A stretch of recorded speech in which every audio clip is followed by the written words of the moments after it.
This is History Replay, this day. The place where we bring history alive. Did you know that one of the largest witch trials in English history took place in a small corner of Lancashire in the early 17th century? And it wasn't in Salem, nor was it orchestrated by the infamous Matthew Hopkins. It was in Lancashire village, Pendle Hill. In the heart of Lancashire, the year 1612 marked a significant and haunting period for the Pendle region. Dominated by the commanding presence of Pendle Hill, this area, once known for its picturesque beauty, would soon become inextricably linked with some of England's most infamous witch trials, casting a shadow over its legacy for centuries to come. On what seemed like an ordinary day in Pendle, a seemingly benign encounter was set to ignite a series of grim events.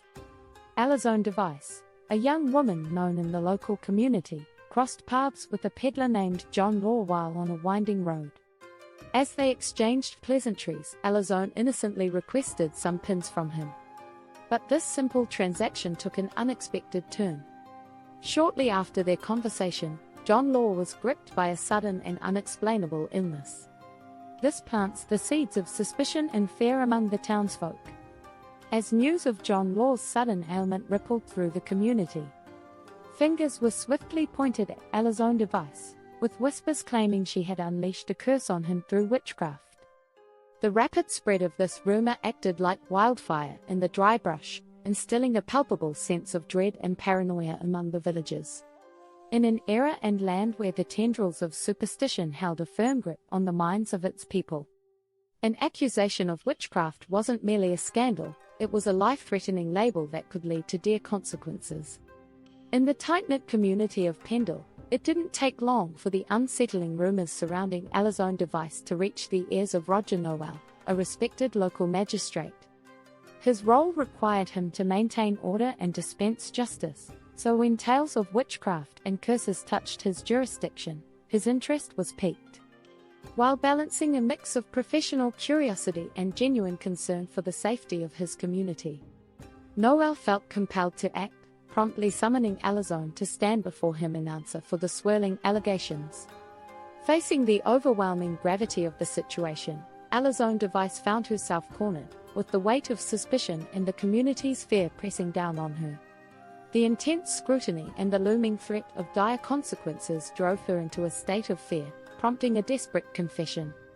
In a twist of tragic desperation, she didn't just admit to having bewitched John Law.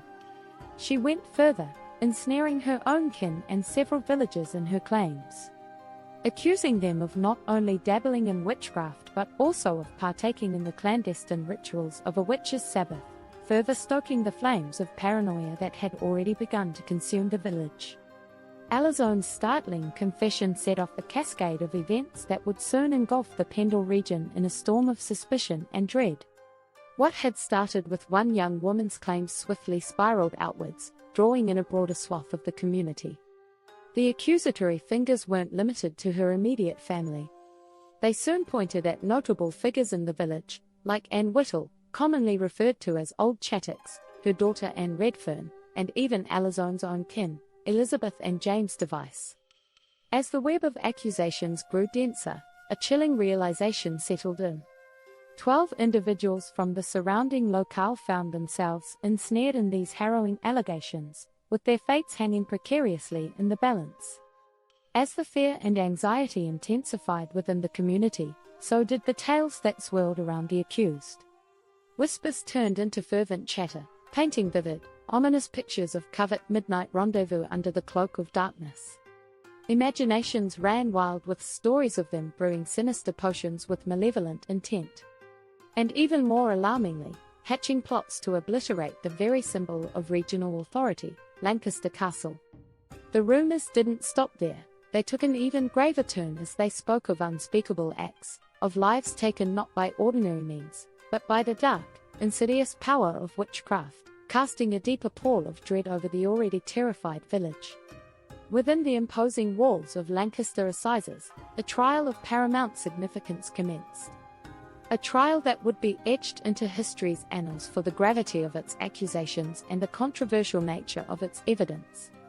The foundation of the prosecution's case rested heavily on confessions that, given the overwhelming atmosphere of terror and pressure, were likely wrung out of the accused under severe duress or paralyzing fear. Further complicating the legitimacy of the proceedings was the startling testimony of a mere child, 9-year-old Janet Device. In a heart-wrenching turn of events, she, with her young voice, became a pivotal witness against her own kin, sealing the fate of her family members with her words, whether they were genuine or coerced. The Pendle Witch Trials stands out as one of the most chilling chapters in England's judicial annals. Out of the 12 initially accused, 11 faced the tribunal's judgment. As one unfortunate soul succumbed to the grim confines of prison before a verdict could be reached. A grim air of inevitability hung over the proceedings, culminating in 10 of the accused being declared guilty. The consequence was swift and merciless. They were led to the gallows, their deaths marking some of the most notorious executions in the long, shadowed history of English witch trials. Pendle Hill, once a silent witness to a harrowing chapter of history, has now transformed into a beacon for curious souls from all walks of life. Its slopes and the lands that stretch below it beckon not only tourists seeking the allure of a picturesque landscape but also historians hungry to delve deeper into its storied past and enthusiasts of the occult, drawn by the mysteries and legends it harbors. The culmination of this interest manifests every Halloween, when a procession of individuals, driven by respect, intrigue, or perhaps a touch of the supernatural, ascends Pendle Hill. Their journey, often illuminated only by the pale moonlight, serves as an annual homage, a solemn remembrance to the souls who once suffered in the grip of fear and prejudice. The Pendle Witch Trials stand as a haunting testament to an era when unchecked fear, deep-rooted superstitions, and blinding prejudice held the power to alter the destinies of those caught in their storm. These trials serve as a potent lesson, emphasizing the timeless value of reason, the necessity of rigorous questioning, and the moral imperative to resist the sweeping tides of collective hysteria. As we cast our minds back to Pendle, we do more than just remember.